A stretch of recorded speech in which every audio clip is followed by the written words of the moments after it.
2720.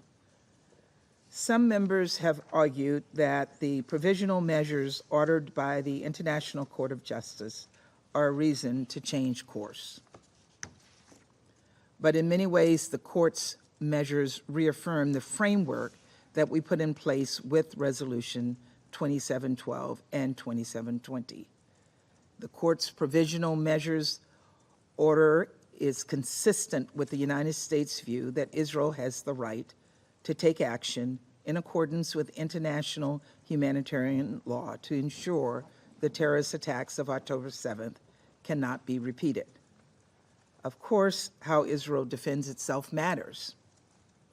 Echoing Resolution 2712 and 2720, the court emphasized that all parties to the conflict are bound by international humanitarian law.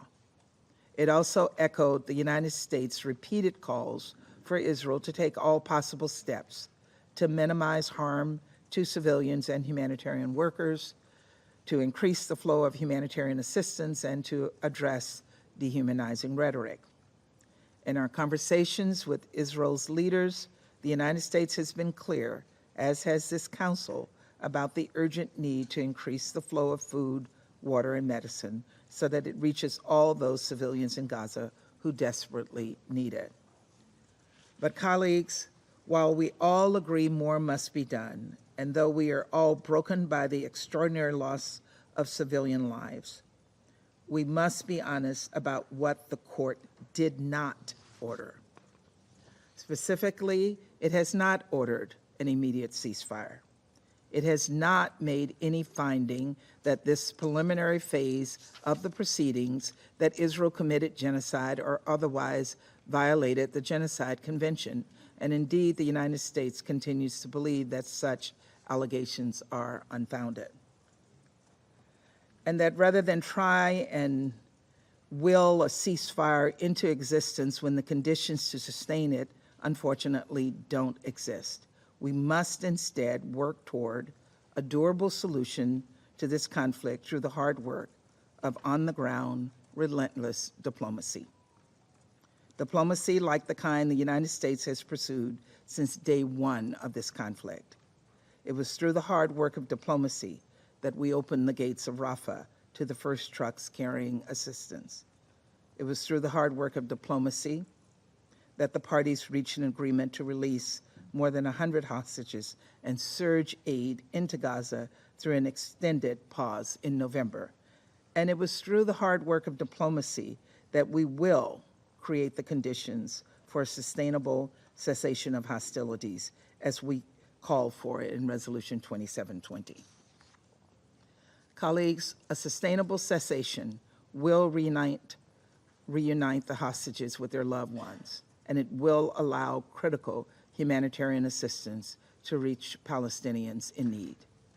The United States has been working tirelessly with Qatar, Egypt, and other regional partners to reach an agreement that would see the hostages come home.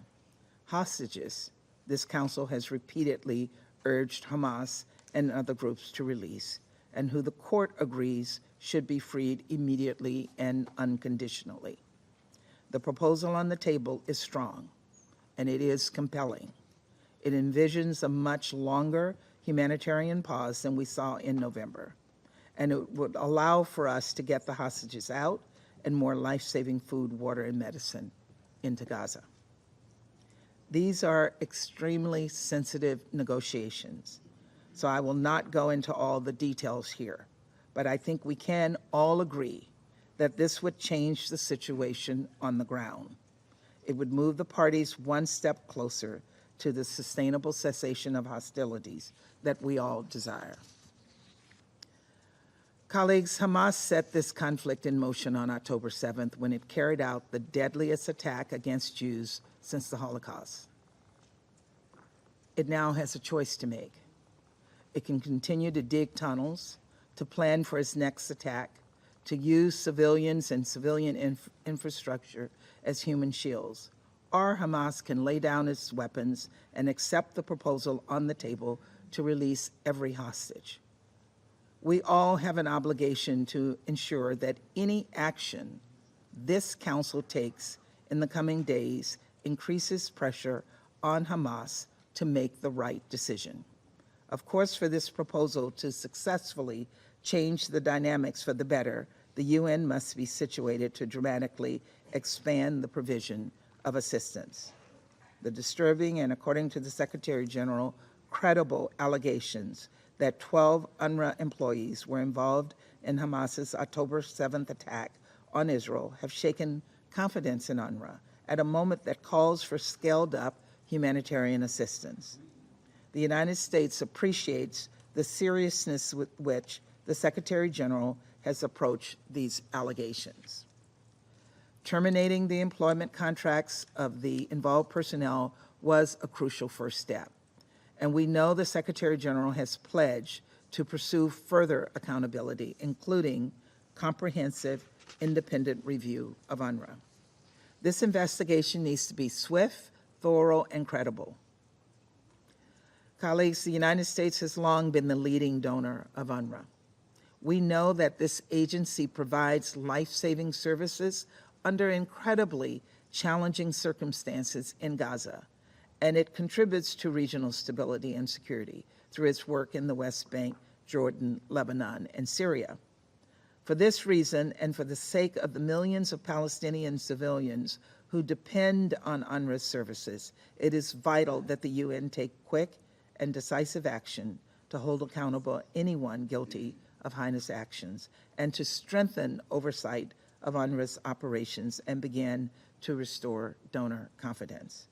The United States' decision to temporarily pause our funding for UNRWA was made independently from other donors.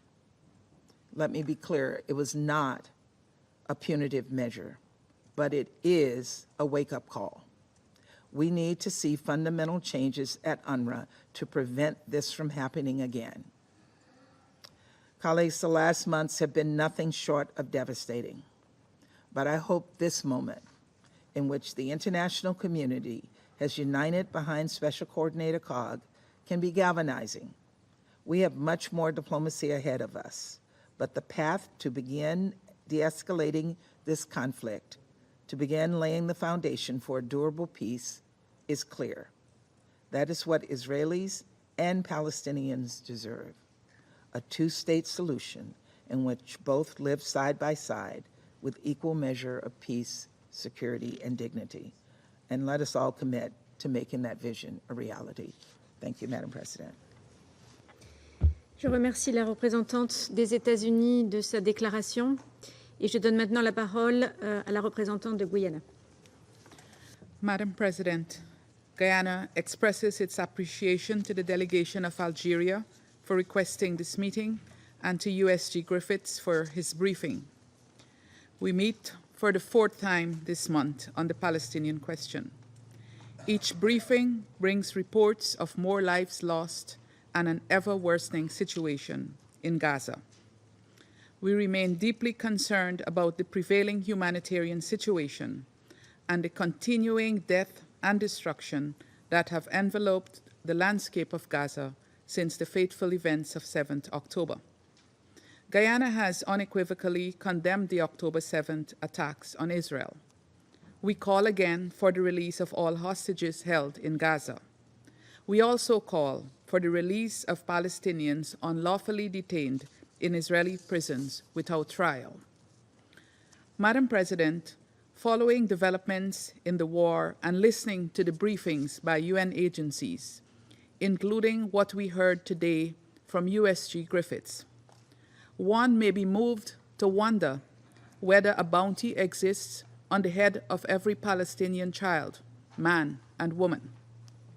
Many of those who have managed to escape the bombs and bullets face the dire prospect of death from starvation or disease. Can the Council keep silent in these circumstances? Of course not. The international community, and this Council in particular, must spare no effort to end this cycle of bloodshed. Madam President, it was distressing to learn that 12 of the 13,000 UNRWA staffers were alleged to have been involved in the 7th October attack against Israel. We look forward to the conclusion of the UN's investigations into the matter and to appropriate action being taken. On this note, Madam President, we are concerned that several countries have halted their funding to UNRWA on account of these allegations. UNRWA is indispensable to the people of Gaza and has for decades offered a lifeline for Palestinians. With the current unprecedented situation in Gaza, UNRWA cannot afford to lose a single penny. We look forward to a prompt resolution in the interest of the continued unhindered flow of much-needed humanitarian support to the people in Gaza. Madam President, Guyana maintains that a ceasefire is the first and most important step at this stage to halt the death and destruction in the Gaza Strip. We hope for a positive outcome of ongoing efforts by regional and other actors. The provisional measures granted by the ICJ last Friday are clear. The killing of Palestinians must stop. Bodily and mental harm to Palestinians must stop. Deliberately inflicting conditions calculated to bring about physical destruction, in whole or in part, must stop. Guyana urges strict adherence to international law, including international humanitarian law, and underscores the obligation of UN member states in this respect. Madam President, the ultimate remedy to this continuing cycle of crises is the full implementation of the two-state solution as outlined in various UN resolutions. Guyana looks forward to a new day for Palestinians and Israelis beyond the constant shadows of war. We are prepared to work with this Council and the entire UN membership to accelerate the vision of two independent states living side by side in peace and security, and of a peaceful Middle East. I thank you. Je remercie la représentante de Guyana de sa déclaration et je donne maintenant la parole à la représentante du Royaume-Uni. Thank you, President, and I join others in thanking Under Secretary General Griffiths for his powerful briefing. On the 7th of October, Israel suffered the worst terror attack in their history at the hands of Hamas. The UK wants to see the hostages taken on that day released as soon as possible, and an end to the fighting in Gaza as soon as possible. The humanitarian situation is desperate. We are calling for an immediate suspension of fighting in order to get vital aid in and hostages out that progresses towards a permanent, sustainable ceasefire without a return to destruction, fighting, and loss of life. We continue to work intensively with the UN and all partners on practical solutions to get more aid into Gaza. During his visit to the region last week, my Foreign Secretary, Lord Cameron, again pressed Israel to allow unhindered humanitarian access. We're supporting the World Food Programme to deliver a humanitarian land corridor from Jordan into Gaza, and the UK has trebled our humanitarian aid commitment to the occupied Palestinian territories this year. The UK continues to engage closely with Israel on the conduct of their military campaign, including on IHL, and to call for Israel to take greater care to avoid harming civilians and civilian infrastructure.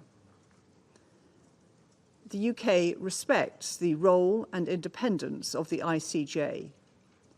We welcome the ICJ's call for the immediate release of hostages and the need to get more aid into Gaza, as well as the court's reminder that all parties to the conflict are bound by international humanitarian law. It is for the court, not countries, to determine genocide. Nevertheless, we were troubled by the way in which this action was taken, and we've made our views about this very clear.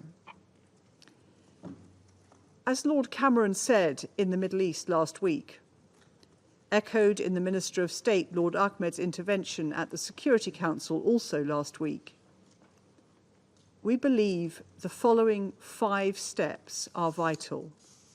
First, a political horizon which provides a credible and irreversible pathway towards a two-state solution. Second, the formation of a new Palestinian government for the West Bank and Gaza, accompanied by an international support package. Third, removing Hamas capacity to launch attacks against Israel. Fourth, the release of all Israeli hostages. And finally, Hamas no longer in charge of Gaza. As my Foreign Secretary has said, it is only when the prize of peace is more attractive than the potential benefit of continued conflict that we will have the chance of a better future for Israelis and Palestinians. Thank you, Madam President. Je remercie la représentante du Royaume-Uni de sa déclaration et je donne maintenant la parole à la représentante de la Suisse. Merci, Madame la Présidente, et merci d'avoir convoqué cette séance. Et je voudrais, comme mes collègues, remercier aussi le secrétaire général adjoint aux affaires humanitaires, M. Martin Griffith, non seulement de sa présentation, mais aussi pour le travail de ses équipes et de lui-même. Au vu du bilan accablant de ce conflit en vie humaine, du niveau de destruction à Gaza et des violences en Cisjordanie, je rappelle ici l'obligation de toutes les parties de respecter le droit international humanitaire et les droits humains. Nous l'avons entendu du secrétaire général adjoint, la situation humanitaire à Gaza est catastrophique. La population s'y trouve aujourd'hui sans la protection dont elle a besoin et à laquelle elle a droit.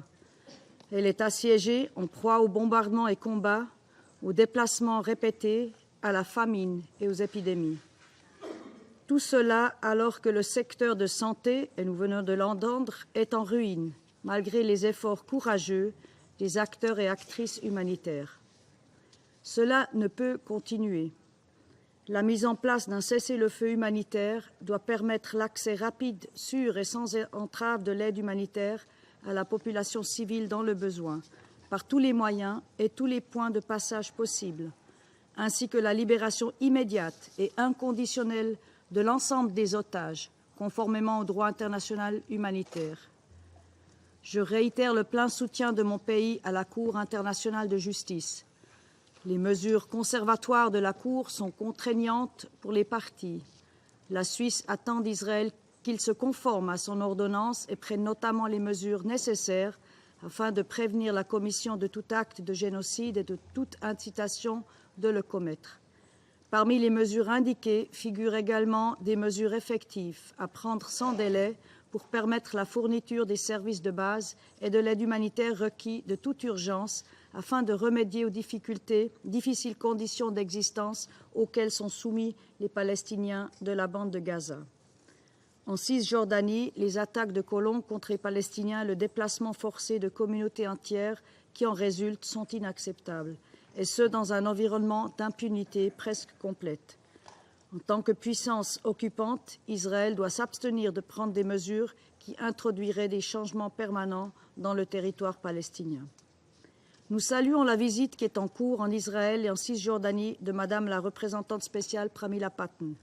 Le rapport qu'elle prévoit de présenter sur les violences sexuelles commises durant et depuis les attaques du 7 octobre, que nous avons fermement condamnées, pourra nous donner une vue plus globale de la situation catastrophique. La Suisse appelle à ce que des enquêtes indépendantes soient menées sur toutes les allégations de violation du droit international commises en Israël et dans l'ensemble du territoire palestinien occupé. Leurs auteurs présumés doivent être traduits en justice auprès des instances pertinentes. Enfin, nous sommes extrêmement préoccupés par les allégations très graves à l'encontre de 12 employés de l'UNRWA soupçonnés d'avoir participé aux actes de terreur du 7 octobre, alors que l'UNRWA est le plus grand acteur humanitaire dans la bande de Gaza actuellement, fournissant de l'aide à 2 millions de personnes. Mon pays a une tolérance zéro pour tout soutien au terrorisme et tout appel à la haine ou incitation à la violence. Nous avons pris bonne note des mesures immédiates prises par l'UNRWA à l'encontre des employés et attendons de l'enquête interne qu'elle fasse toute la lumière sur ces graves allégations. Madame la Présidente, il est urgent de mettre fin à la crise humanitaire en cours à Gaza et de parvenir le plus rapidement possible à une désescalade au niveau régional. Les signaux se font toujours plus inquiétants, notamment des deux côtés de la ligne bleue entre Israël et le Liban. Au-delà, les tensions sont vives au Yémen, en Syrie, en Irak et dans la mer Rouge. Ce Conseil doit assumer ses responsabilités. Comme elle l'a fait jusqu'à présent, la Suisse est disponible pour travailler à une action concertée du Conseil allant dans ce sens. Les éléments que j'ai mentionnés, le respect du droit international, y compris la mise en place d'un cessez-le-feu humanitaire, l'accès de l'aide à Gaza, la libération des otages, ne sont que des premiers pas vers une résolution politique de ce conflit. La Suisse se tient prête à soutenir les efforts à même de reconstruire l'espoir de paix à travers une solution à deux États démocratiques qui vivent côte à côte en paix à l'intérieur de frontières sûres et reconnues, avec Gaza comme partie intégrante d'un futur État palestinien. Je vous remercie. Je remercie la représentante de la Suisse de sa déclaration et je donne maintenant la parole au représentant du Mozambique. Madame President, Mozambique commends the French presidency for having convened this briefing on the situation in the Middle East, including the Palestinian question. We extend our appreciation to Mr. Martin Griffiths, Under Secretary General for Humanitarian Affairs and Emergency Relief Coordinator, for his insightful and moving update to the Council. We praise him and his team, both in the field and at the headquarters, for their hard work and extraordinary service to the Palestinian people and to the humanitarian cause around the world. Madam President, the humanitarian crisis in Gaza is a matter of great concern to the Council and to the international community as a whole. It has been aptly described as a humanitarian catastrophe. As a consequence, there is an urgent need for global action to protect and safeguard the lives and dignity of Palestinian civilians amidst unprecedented adversity.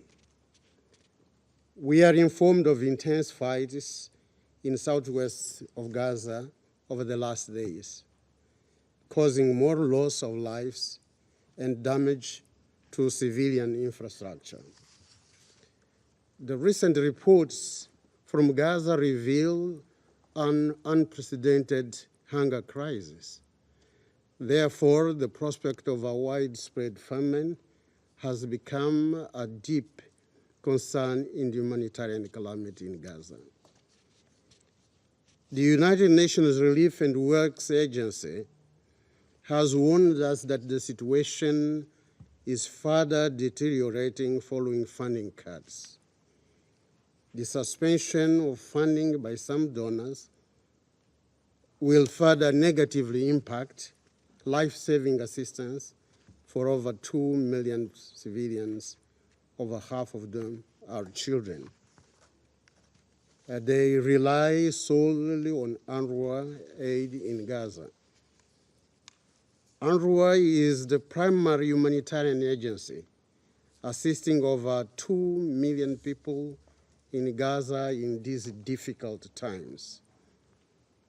We therefore call for immediate measures to be taken to ensure that humanitarian assistance funds continue reaching millions of civilians in extreme need in Gaza.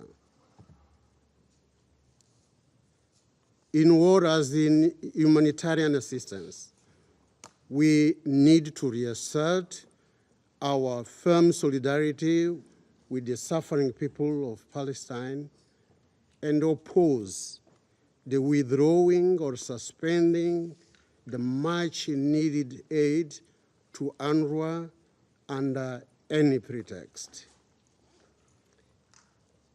Mr. President, on January 26, 2024, the International Court of Justice, the principal judicial organ of the United Nations, took a momentous decision.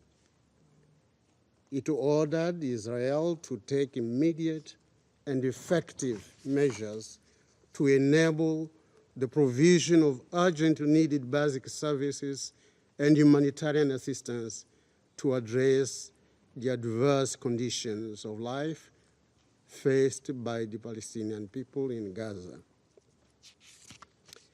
The ICJ also ordered Israel to refrain from acts under the Genocide Convention, to prevent and punish the direct and public incitement to genocide, and preserve evidence of genocide and submit a report to the court within 1 month of all measures taken in line with the court's order. The heart of the court's decision is to protect the Palestinian people in the occupied Gaza Strip from indiscriminate killing, harm, and elimination in whole or in part. In the order of the court, and I quote, Israel must, in accordance with its obligations under the Genocide Convention, in relation to Palestinians in Gaza, take all measures within its power to prevent the commission of all acts within the scope of Article 2 of this convention. In addition, and I quote again, the court further considers that Israel must take immediate and effective measures to enable the provision of urgently needed basic services and humanitarian assistance to address the adverse conditions of life faced by Palestinians in the Gaza Strip. End of quote. I was quoting the International Court of Justice. As a matter of fact, the court decision gives credence and substance to the appeal made by this Council for an immediate and sustained humanitarian pause and cessation of hostilities when we unanimously adopted Security Council resolutions 2712 and 2720, as stated here by the distinguished representative of the United States of America. We believe the two principal organs of the United Nations established by the Charter, that is to say the Security Council and the International Court of Justice, are fully aligned in the fundamental interest of protecting Palestinians in Gaza. The court further reminds us that its orders on provisional measures are binding and they create international obligations to those they are addressed to. It is our hope that both the court's ruling and the Security Council resolutions on the matter are fully respected and implemented in good faith by Israel and by all members of the United Nations. Mr. President, The conflict in Gaza has the potential to cause far-reaching political and security consequences. The conflict is already having economic and security ripples that threaten international peace and security and stability. At our last meeting in this chamber, we reminded of the need for us to be cautious and prudent in every move we make and in every step that we take in order not to further jeopardize global peace and security. An immediate and urgent humanitarian ceasefire and the cessation of hostilities are therefore a sine qua non factors to ensure that humanitarian aid is delivered without restriction to those in need in Gaza, to allow for the release of all hostages and the peace process in the region to make substantive progress. We therefore reiterate our call for this Council to stand united in the support of actions and initiatives that aim to address and reverse the calamitous situation in Gaza. Je vous remercie, Madame la Présidente. Je remercie le représentant du Mozambique de sa déclaration et je donne la parole au représentant de Sierra Leone. Madam President, thank you for convening this meeting. I also thank the mission of Algeria for requesting this meeting today. I'll join others to express our thanks to Under Secretary General Martin Griffiths for his detailed briefing to this Council. Since the 7th October 2023 atrocious attack by Hamas against Israel, we have witnessed several interventions by United Nations and the international community to find a path that to ensure the rescuing of 1.7 million civilians in the Gaza Strip, caught in the most appalling humanitarian situation, and also ensure the release of the remaining 136 hostages held by Hamas with limited access and information about their well-being.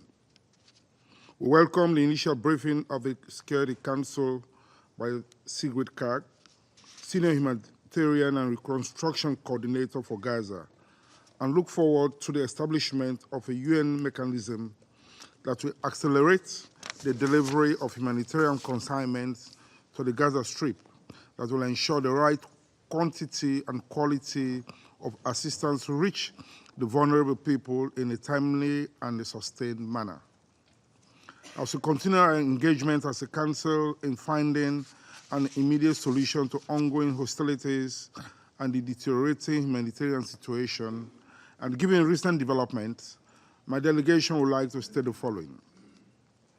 Reflecting upon the ruling of the International Court of Justice on the provisional measures on South Africa's application instituting proceedings against the State of Israel, my delegation is of the view that parties to the conflict must comply with such measures as they are obligated under international law. We welcome the court's ruling that, quote, Israel must take immediate and effective measures to enable the provision of urgently needed basic services and humanitarian assistance to address the adverse humanitarian conditions of Palestinians in the Gaza Strip, end of quote. My delegation remains deeply concerned about the persistent hostilities in the Gaza Strip, accounting for the tragic death of about 26,000 Palestinian civilians, 64,000 injured, and more than 1.7 million internally displaced. Considering all that is stated in the provisional measures and the updates received thus far, Sierra Leone believes that a humanitarian ceasefire is therefore most critical at this point if lives are to be saved, access to humanitarian aid facilitated, displacement controlled, and hunger and the spread of disease minimized. We note with serious concern the report of alleged involvement of certain UNRWA personnel in the 7th October 2023 Hamas attack on Israel, for which an investigation has been activated. While we await the report of the findings, we urge member states to continue with their financial assistance and provision of humanitarian supply to UNRWA, which is essential for the survival of the Palestinians in dire need. Sierra Leone continues to reiterate its condemnation of the 7th October 2023 unjustifiable and heinous attack on Israeli civilians and the taking of hostages. We therefore repeat our call for the immediate and unconditional release of all hostages, and as an immediate action for access to be granted to the ICRC to visit the hostages and offer the necessary support. We therefore urge all parties to the conflict to honor their obligations under international law, especially international humanitarian law, to protect civilians and civilian objects, specifically women, children, and humanitarian personnel. In closing, Madam President, my delegation remains fully committed to supporting any initiative aimed at addressing this conflict and revamping the political process that transcends the immediate challenges and creates the path to a just, comprehensive, and lasting peace in the region based on the two-state solution. I thank you. Je remercie le représentant de Sierra Leone de sa déclaration et je donne maintenant la parole au représentant de l'Équateur. Gracias, Presidenta. Agradezco al Secretario General Adjunto de Asuntos Humanitarios, Martin Griffiths, por el informe que nos acaba de proporcionar. El Ecuador valora sus esfuerzos y reitera su permanente apoyo a sus labores. Como hemos escuchado, la situación humanitaria continúa siendo muy difícil, precaria. Este Consejo, a través de las resoluciones 2712 y 2720, ha requerido la provisión suficiente y oportuna de ayuda humanitaria y ha dispuesto la creación de un mecanismo que haga más fácil y rápido su ingreso y distribución en Gaza. La Coordinadora Superior de Asuntos Humanitarios y de la Reconstrucción, nombrada para el efecto, ha iniciado sus labores y ha presentado al Consejo un primer informe el día de ayer. Deseamos una vez más a Sigrid Kaag el mayor de los éxitos. Para cumplir con el mandato encomendado, sin embargo, no son suficientes las expresiones de respaldo. Es indispensable que tenga los recursos necesarios y la colaboración de las partes en el conflicto. La resolución 2720 del Consejo así lo exige. La adopción de medidas inmediatas que garanticen la provisión de servicios básicos y ayuda humanitaria ha sido también dispuesta a Israel por la Corte Internacional de Justicia en las medidas provisionales decididas la semana pasada. Asimismo, la Corte ha determinado otras 4 medidas provisionales, entre ellas la necesidad de prevenir y castigar la incitación pública a cometer genocidio en relación con la población palestina en Gaza. Las resoluciones del Consejo de Seguridad y las órdenes de la Corte Internacional de Justicia deben ser respetadas, siempre, sin excepción, en este y en todos los casos.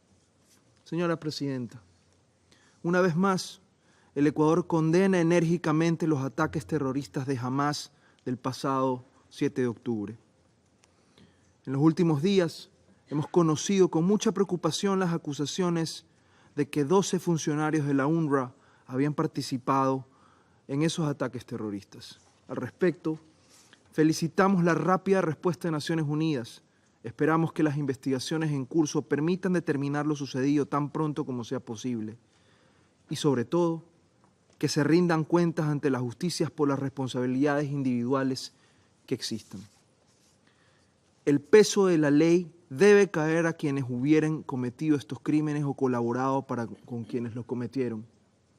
Al mismo tiempo, recordamos que más de 150 funcionarios de la misma UNRWA han muerto como consecuencia de la guerra, que la labor de la UNRWA es de vital importancia para aliviar la situación de la población civil en Gaza y en otras zonas del Medio Oriente, y que la continuidad de sus operaciones es crucial para mantener la estabilidad de la región.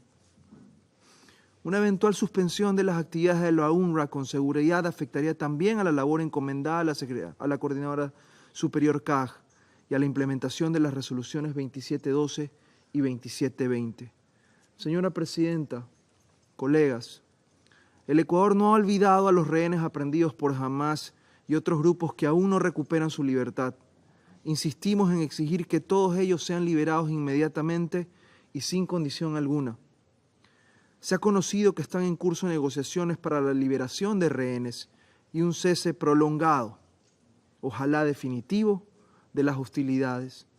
El éxito de esas negociaciones sería un paso muy positivo e importante.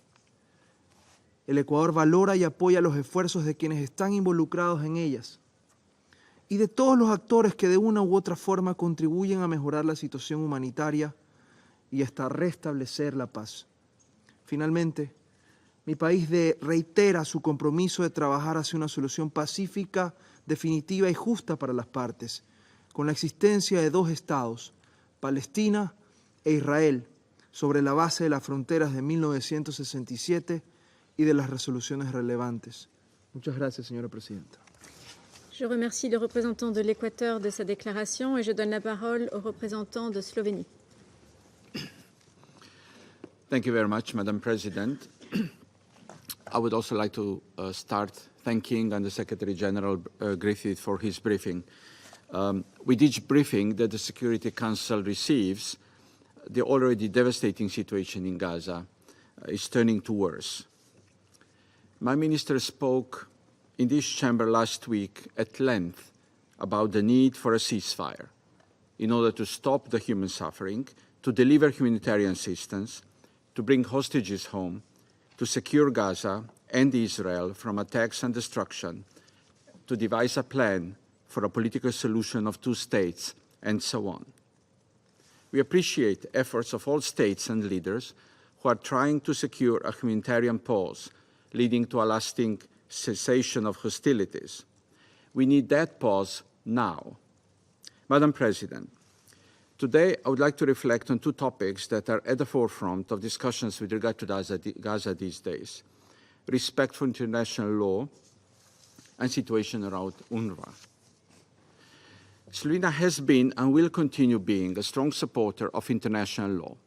Respect for international law and a strong international legal system are the best guarantees for maintaining international peace and security. This is what we understand under the term rule-based international order that we often like to invoke.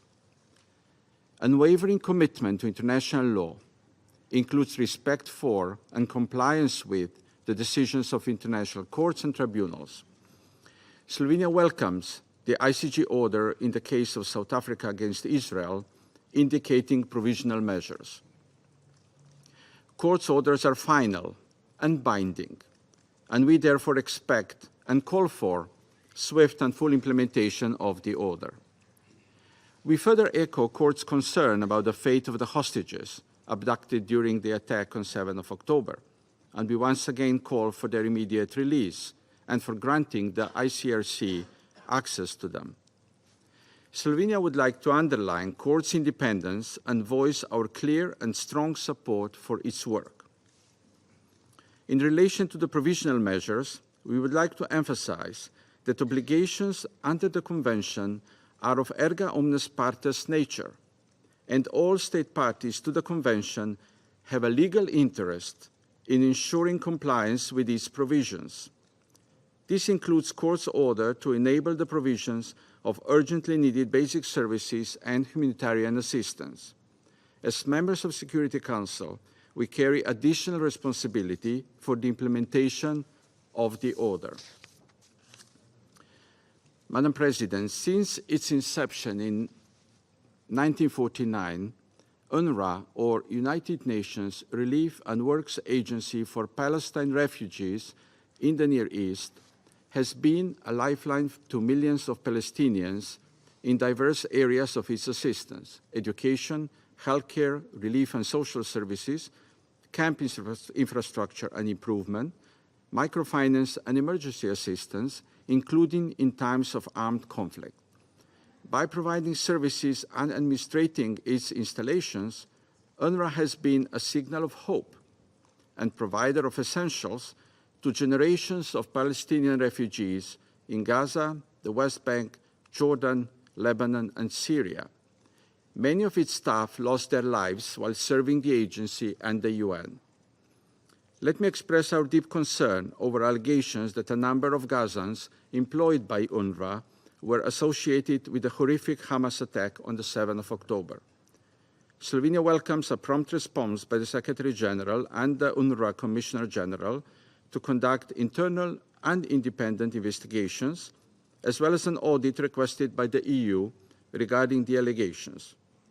We are looking forward to swift results of the investigations and recommendations how to improve work of the agency. At the same time, Slovenia underlines its continuous support for the important work of UNRWA as a lifeline for millions of people in Gaza and beyond. UNRWA is the largest humanitarian organization in Gaza, and there is no viable substitute for its work in Gaza. Their operation in the next weeks and months is vital for the implementation of the ICJ order on provisional measures. Thank you. Je remercie le représentant de la Slovénie de sa déclaration et je donne maintenant la parole au représentant du Japon. Thank you, Madam President.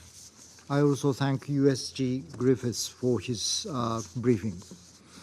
Madam President, last Friday, the International Court of Justice delivered its order on the provisional measures regarding the application of the Genocide Convention in the Gaza Strip.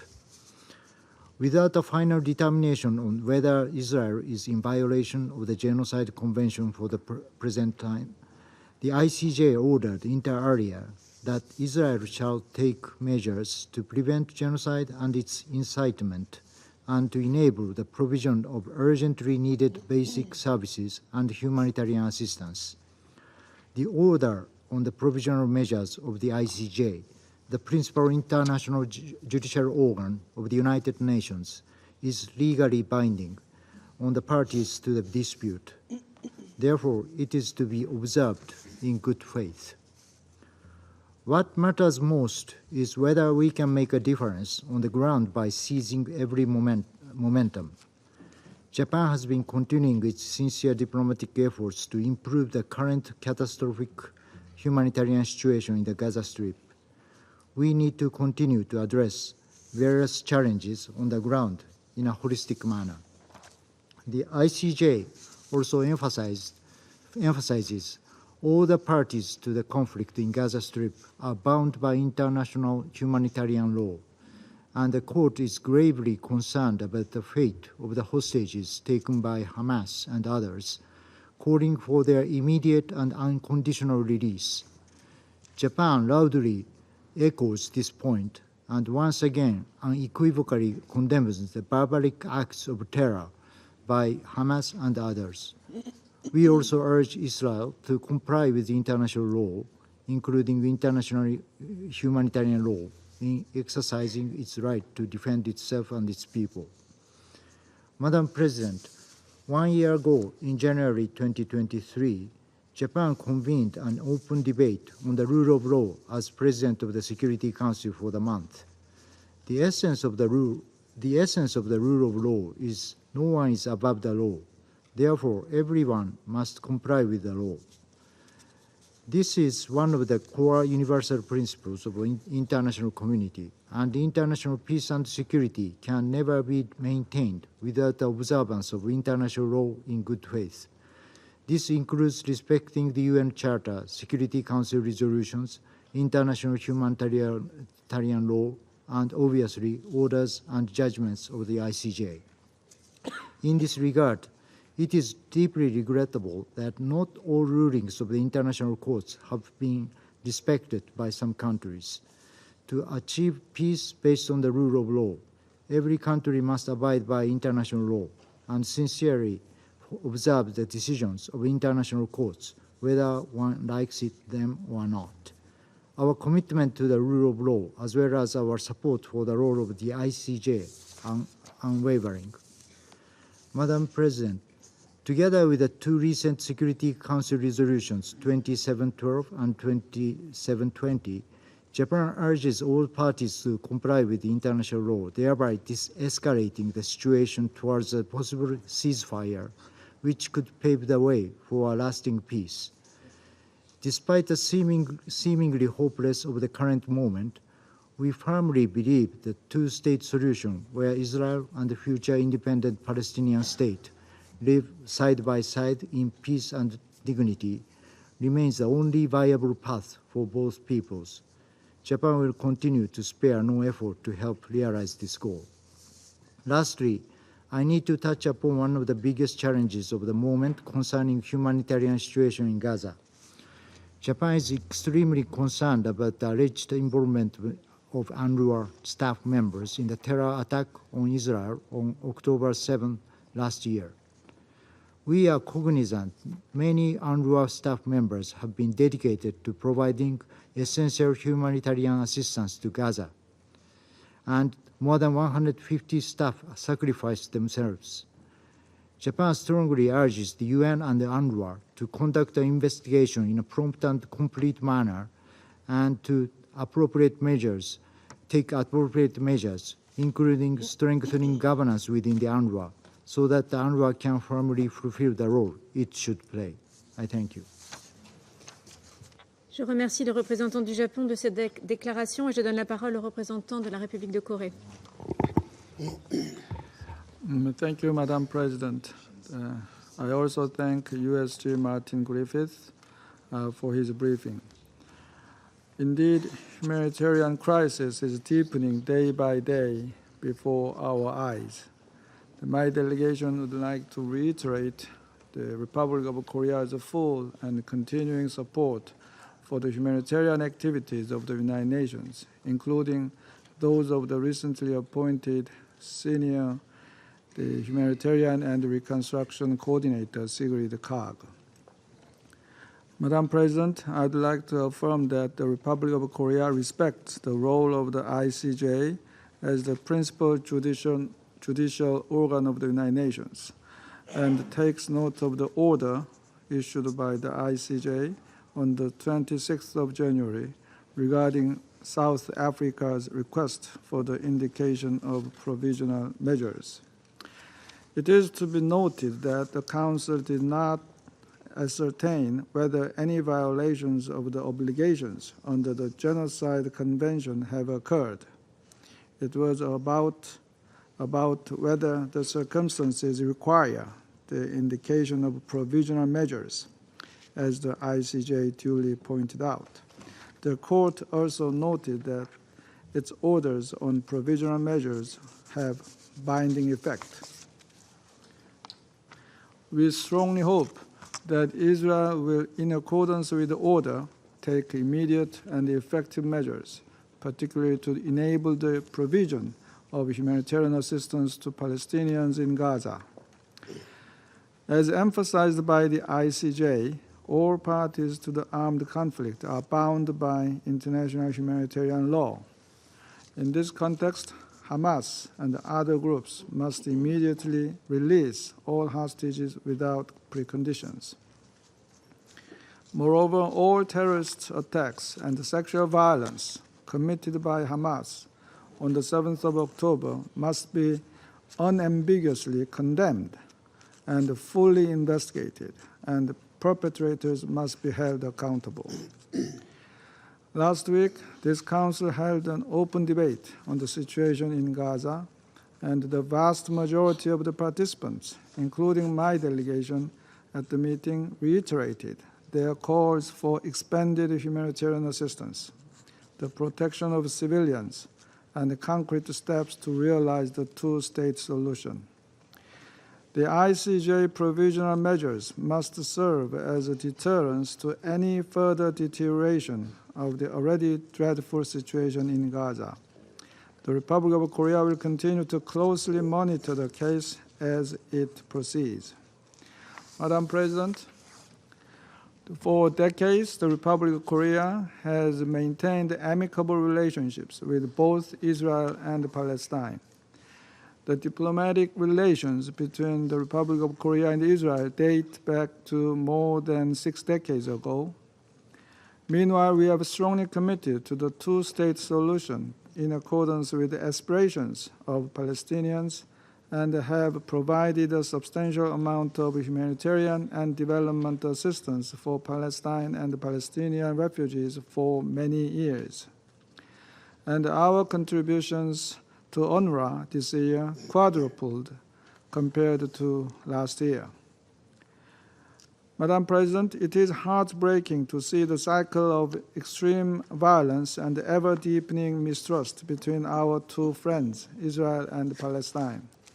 As we now bear witness to the unprecedented catastrophe in Gaza, we all understand that it is high time to end the ongoing enmity in Israel and Palestine, which has resulted in unfathomable misery, sorrow, fear, anger, and indignity in this region.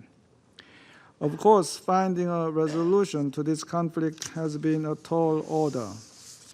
This is why the Security Council, with the primary responsibility for the maintenance of international peace and security, must act more proactively and aggressively to stop the ongoing conflict and chart the path forward. Based on the strong common ground shared by the vast majority of UN member states, as expressed at the open debate last week. As Secretary General Guterres reiterated at the debate, a lasting end to this conflict can only come through a two-state solution, and we believe that a humanitarian ceasefire can serve as a vital foundation, not only to expand humanitarian assistance to Palestinians in Gaza, but also to resume sincere negotiations to realize the two-state solution. I thank you, Madam President. Je remercie le représentant de la République de Corée de sa déclaration et je donne maintenant la parole au représentant de la Chine. 谢谢主席女士。主席女士，我首先感谢阿尔及利亚倡议召开本次会议，感谢格里菲斯副秘书长刚才所做的通报。本轮巴以冲突爆发已经3个多月了，战火仍在燃烧，人道灾难仍在加剧。面对国际法和国际人道法屡屡遭到践踏，面对人类尊严、道义和良知的底线一次次被突破，面对地区和平安全面临巨大威胁，国际社会的呼声日益强烈，国际法院也已采取有力行动，安理会别无选择，必须以最大的责任感、最坚定的决心，迅速采取进一步有力行动，维护正义，拯救生命，实现和平。我们必须最大的紧迫感推动立即停火。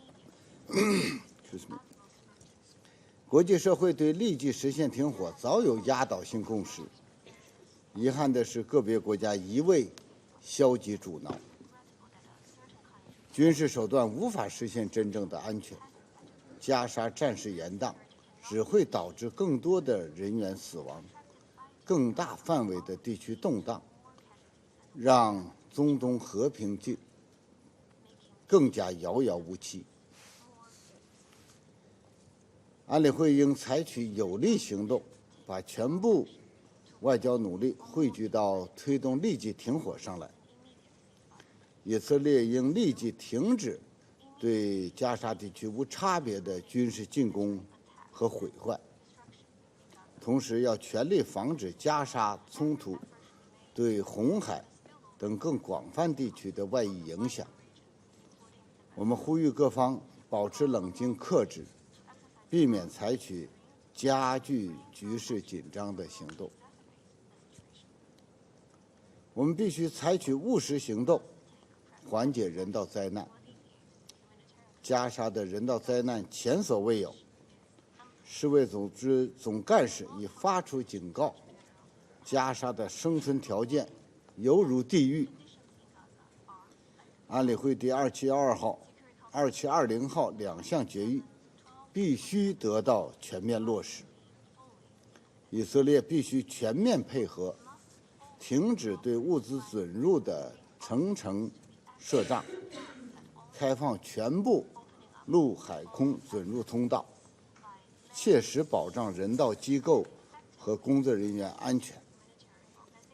我们支持安理会采取进一步行动，为人道救援扫清障碍。国际法院上周发布临时措施命令，这是对国际社会关于保护平民、推动地区局势降温、缓解加沙人道危机普遍关切的有力回应。临时措施命令应该得到迅速、有效执行。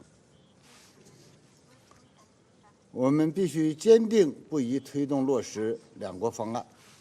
落实两国方案是实现巴以和平的唯一可行出路。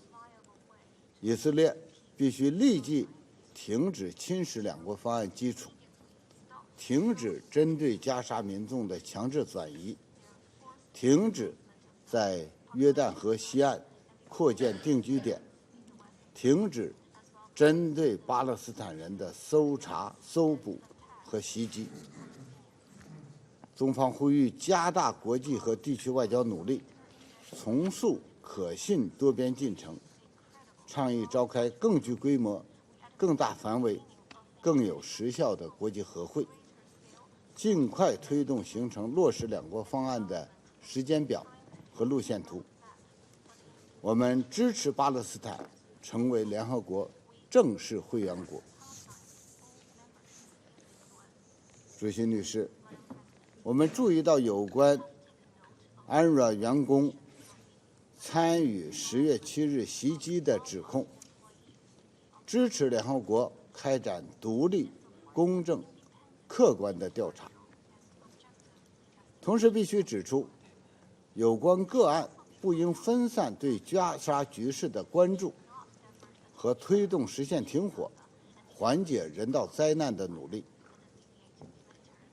UNRWA 为缓解加沙人道灾难发挥了不可或缺、无法替代的重要作用，是加沙200万民众活下去的希望。我们绝不能因为个别人的行为就全盘否定UNRWA的工作，在最需要的时候中断对UNRWA的支持，切断加沙民众的生命线，进而导致对巴勒斯坦人民的额外集体惩罚。我们呼吁国际社会，特别是主要捐款国，以加沙民众生命为重，以人道救援大局为重，重新考虑停止供资的决定，在调查期间继续支持UNRWA的工作。谢谢主席。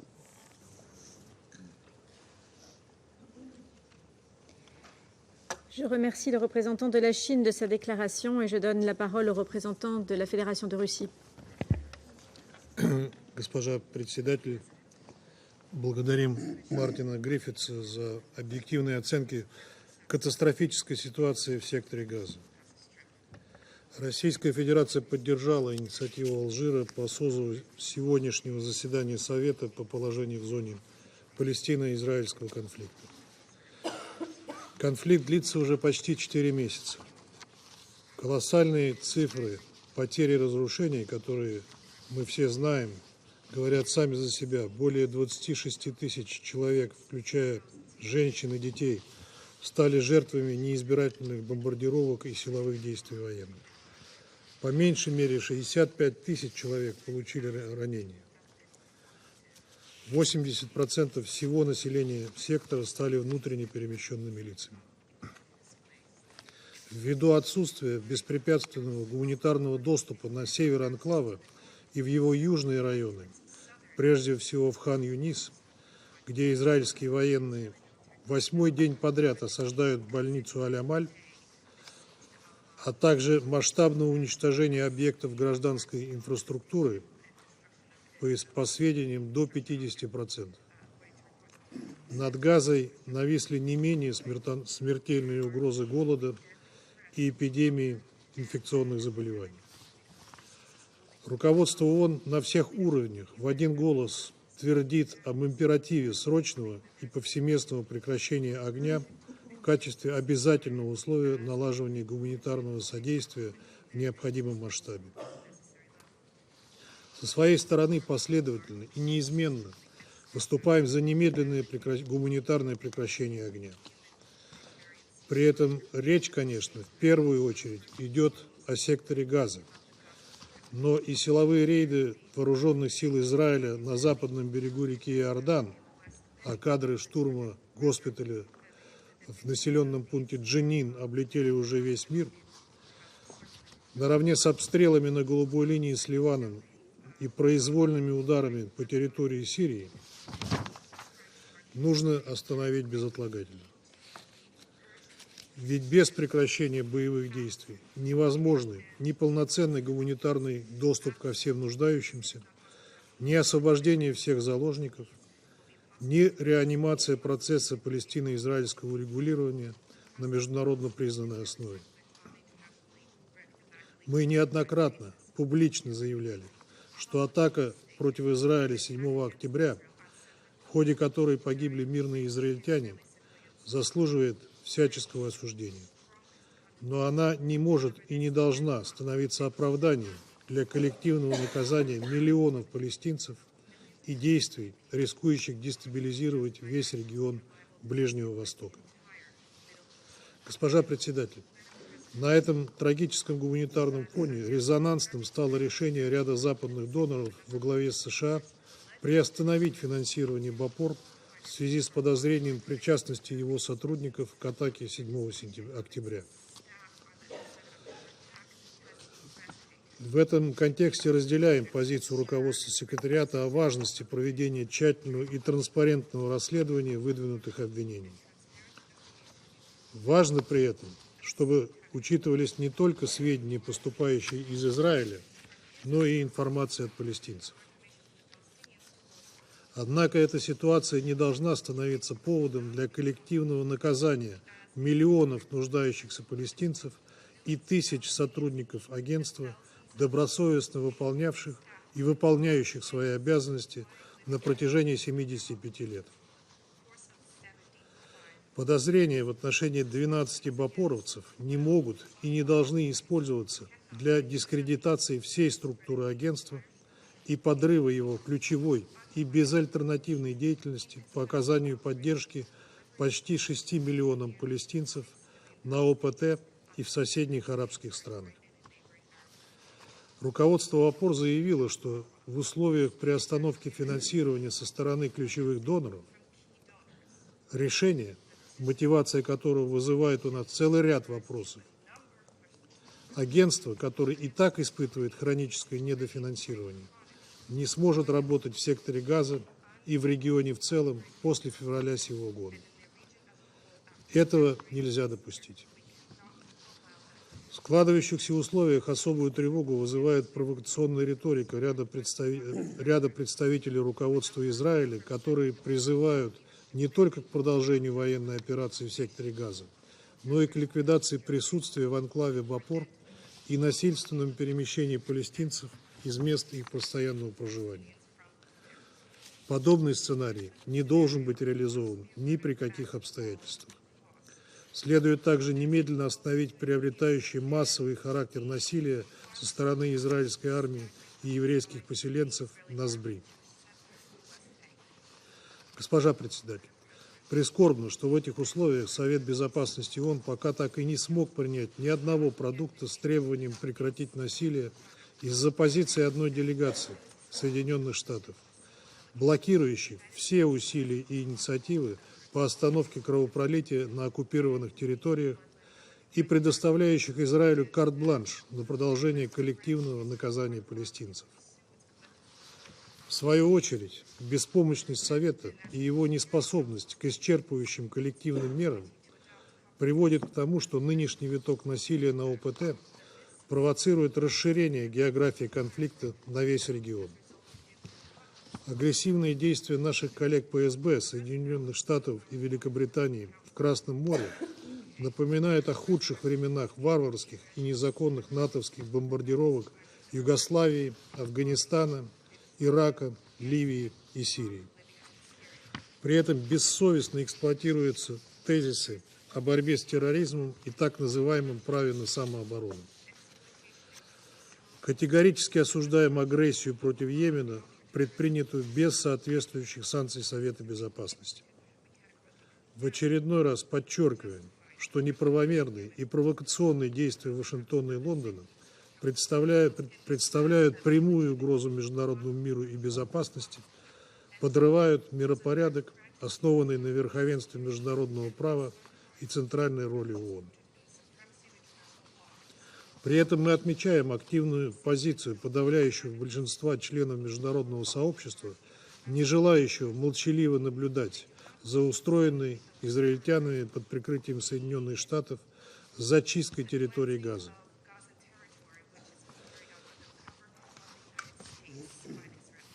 Не остался в стороне и Международный суд ООН, который 26 января вынес решение о временных мерах, предписав Израилю, в том числе как оккупирующей державе, по сути, выполнить те обязательства, которые и без того лежат на этой стране в силу международного права. Госпожа председатель, принципиальные подходы Российской Федерации к нынешнему витку Палестины и израильского противостояния остаются прежними. Наше ключевое требование – это немедленное прекращение огня как необходимая мера для обеспечения беспрепятственного гуманитарного доступа ко всем нуждающимся и безусловного освобождения всех заложников. Кроме того, для нас очевидно, что спираль насилия в Газе и на Сбри будет повторяться до тех пор, пока не будет устранена лежащая в основе конфликта многолетняя несправедливость, и палестинский народ не реализует предусмотренные резолюциями Совета Безопасности Генеральной Ассамблеи право на создание своего независимого государства в границах 1967 года со столицей в Восточном Иерусалиме. Только такой сбалансированный, основанный на международном праве подход способен привести к устойчивому миру. Россия будет и впредь делать все возможное, чтобы способствовать стабилизации на Ближнем Востоке, продвигать процесс ближневосточного регулирования вместе со странами региона и в координации с другими добросовестными посредниками. Как и прежде, открыты к обсуждению соответствующих инициатив в рамках коллективной работы на площадке ООН. Благодарю вас. Je remercie le représentant de la Fédération de Russie de sa déclaration et je donne maintenant la parole à la représentante de Malte. Thank you, President. And I also thank Under-Secretary General Martin Griffiths for his sobering briefing. Malta is gravely concerned at the sustained and severe impact the conflict in Israel, Gaza, and the rest of the occupied Palestinian territory is having on the civilian populations and regional stability. A permanent ceasefire remains crucial, as it is the sole way to ensure an effective humanitarian response across Gaza, whilst also de-escalating tensions across the Middle East. Malta stresses that acts of terror are unjustifiable. We once again condemn the Hamas terror attacks on 7th October and the continued rocket fire at Israeli population centers. All hostages must be released immediately and unconditionally, in accordance with Security Council Resolution 2712. Furthermore, we are gravely concerned by reports of sexual violence perpetrated and call for them to be investigated. We are also concerned at the allegations concerning the involvement of UNRWA staff in the attacks. We welcome the Secretary General and the Commissioner General Lazzarini's swift action in this regard and anticipate the outcome of the investigation. Any staff members involved must be held accountable. We stress, however, that the role of UNRWA remains indispensable, particularly in Gaza during the current crisis. It is essential that UNRWA receives the funding it requires to assist civilians as one of the only humanitarian lifelines for over 2 million Palestinians trapped in Gaza. As we heard yesterday from Ms. Sigrid Kaag and today from Mr. Griffiths, the humanitarian situation in Gaza remains catastrophic. Death, destruction, disease, displacement, and the threat of famine have become the daily reality for millions of civilians, including hundreds of thousands of women and children. Only an urgent cessation of hostilities can provide the environment for a necessary, meaningful, and effective humanitarian response throughout the entirety of Gaza. We recall that all parties have a legal obligation as defined under international law, including international humanitarian law, to protect civilians. Israel is also required to facilitate the full, rapid, safe, and unimpeded delivery of humanitarian aid into Gaza, as is also articulated in Security Council Resolutions 2712 and 2720. Moreover, in the order on provisional measures issued by the International Court of Justice on 26 January on the prevention of the crime of genocide, the court stated that all measures must be taken by Israel to prevent the killing and causing bodily or mental harm of Palestinians in Gaza, and to enable the provision of basic services and humanitarian assistance to the Gaza Strip. Malta reaffirms its strong support to the role of the ICJ as the principal judicial organ of the multilateral order and underlines that its decisions are binding and must be respected. We expect the full, immediate, and effective implementation of the order. President, the threat of an intensification beyond Gaza has regrettably become a reality. In the occupied West Bank, continued intensified armed exchanges, military incursions, planned raids, settler violence, and mass detainment threaten to ignite further instability. Israeli settler violence must also be addressed and not allowed to continue with impunity. Malta reiterates that Israeli settlements in the occupied Palestinian territory violate international law and relevant Security Council resolutions. We reject and denounce any forced displacement of Palestinians from their lands or homes, including from Gaza. President, building a credible foundation for future and security for both Israelis and Palestinians must include a legitimate, reinforced, and revitalized Palestinian Authority, allowing effective governance in line with the two-state solution, with Gaza as part of an independent Palestinian state. To conclude, Malta underscores its commitment to a lasting and sustainable peace in the Middle East, based on a two-state solution in line with the relevant Security Council resolutions and internationally agreed parameters. I thank you. Je remercie la représentante de Malte de sa déclaration et je vais maintenant faire une déclaration en ma qualité de représentante de la France. Je remercie Martin Griffiths de son exposé.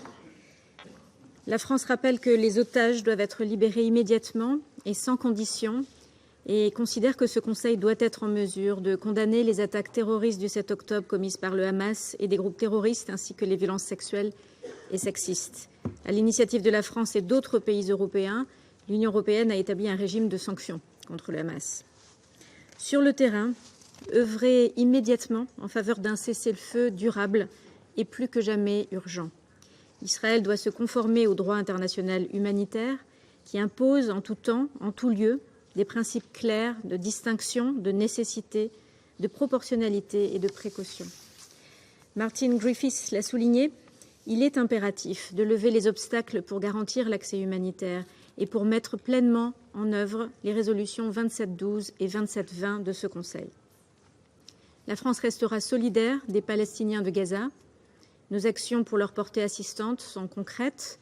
Fret et soins médicaux en coopération avec l'Égypte, fret humanitaire parachuté sur Gaza avec l'aide de la Jordanie. Les informations sur une participation d'agents de l'UNRWA aux attaques du 7 octobre sont extrêmement graves et les enquêtes lancées ces derniers jours doivent faire toute la lumière sur les faits passés, être assorties de mesures concrètes. La France n'avait pas prévu de nouveaux versements au premier semestre 2024 et elle décidera le moment venu de la conduite à tenir en s'assurant que toutes ces exigences de transparence et de sécurité de l'aide sont bien prises en compte. La France a pris note avec attention de la décision prise par la Cour internationale de justice qui porte sur des mesures conservatoires. La France est profondément attachée au respect du droit international et elle réaffirme toute sa confiance et son soutien à la Cour internationale de justice. Sur le plan politique, la solution des deux États est la seule qui puisse permettre de construire une paix juste et durable. Et il faut travailler à l'édification d'un État pour les Palestiniens. L'autorité palestinienne a un rôle central à jouer dans ce processus, en Cisjordanie comme à Gaza, qui a vocation à faire partie de cet État palestinien. Et la France condamne la politique de colonisation menée par Israël et les violences des colons en Cisjordanie. Nous condamnons aussi la tenue d'une conférence dimanche dernier à Jérusalem, promouvant l'installation de colonies à Gaza et le transfert de la population palestinienne de Gaza hors de ce territoire. Et nous rappelons que la Cour internationale de justice a énoncé l'obligation pour Israël de prendre toutes les mesures en son pouvoir pour prévenir et punir ce type de propos. Enfin, il est urgent d'éviter un embrasement régional. La stabilité du Liban et de la région nécessite le plein respect de la résolution 1701 par toutes les parties et avec l'aide de la FINUL. Et la France contribue à réunir les conditions d'une désescalade durable dans ce cadre. La France continuera à assumer ses responsabilités pour contribuer à la sécurité maritime en mer Rouge. Je vous remercie. Je reprends mes fonctions de président du Conseil et je donne maintenant la parole à l'observateur permanent de l'État observateur de Palestine. Thank you, Madam President. We thank Algeria for requesting this meeting in follow-up to the ICJ order in the case brought forward by South Africa against Israel on genocide. Allow me to renew our profound thanks to South Africa for its moral leadership and for this initiative that has received overwhelming support from peoples and governments across the globe. And the last one was the summit in Kampala. 120 countries of the NAM unanimously welcomed this effort by South Africa. Allow me also to thank USG Martin Griffiths for his sobering briefing on the worst man-made, occupation-made humanitarian catastrophe in modern history, and for his relentless efforts and those of the Secretary General and UN in general, notably its humanitarian personnel on the ground to bring an end to this catastrophe. Mr. President, the ICJ has offered a resounding rebuke to those who claimed that the case of genocide against Israel was meritless and baseless. The court also dismissed the premise that somehow Israel, by its very nature, would be above the law and could not be accused of committing the crime of genocide. To those with misplaced outrage by the crime, to those with misplaced outrage, be outraged by the crime, not the accusation, by reality on the ground, not the words to describe it. Enough racism and supremacy, enough impunity. Show humanity now, as the court found that the rights of the Palestinians in the Gaza Strip is to be protected from acts of genocide, attempted genocide, incitement to commit genocide, complicity in genocide, and conspiracy to commit genocide are plausible. That plausibility that a genocide is actually underway, not that the accusation of genocide against Israel, is what should keep us all up at night. And I advise all of my colleagues, including some, who were so much attached to what was not on the provisional measures concentrate on the 6 provisional measures adopted. Do not be more royalist than the king. Even the ad hoc judge of Israel voted in favor of these 2 provisional measures. Read it, study it, and reread it to know what's in it, not what the illusions in the minds of some of what was not in it. It is crystal clear that the provisional measures adopted by the court are binding, and Israel must comply with them. Mr. President, Madam President, sorry. For a while now, everybody has recognized that Israel is committing war crimes and crimes against humanity. Whether they used these words or not, through its massive indiscriminate bombing with no parallel in modern history, the forcible displacement of the population, the mass arbitrary arrest, the summary execution, including women and children raising the white flag, having a death squad storm a hospital in Jenin, disguised as civilians, as patients, as medical personnel, as a disabled person, as a mother holding a baby, to execute 3 men, including a wounded, partially paralyzed man receiving treatment. If anybody thinks that such behavior is acceptable under any circumstances, then we are throwing away the rule book and the protection it provides to all. Israel, confident its impunity will withstand, has led a war of atrocities against the Palestinian people in the Gaza Strip for 4 months now. This must end.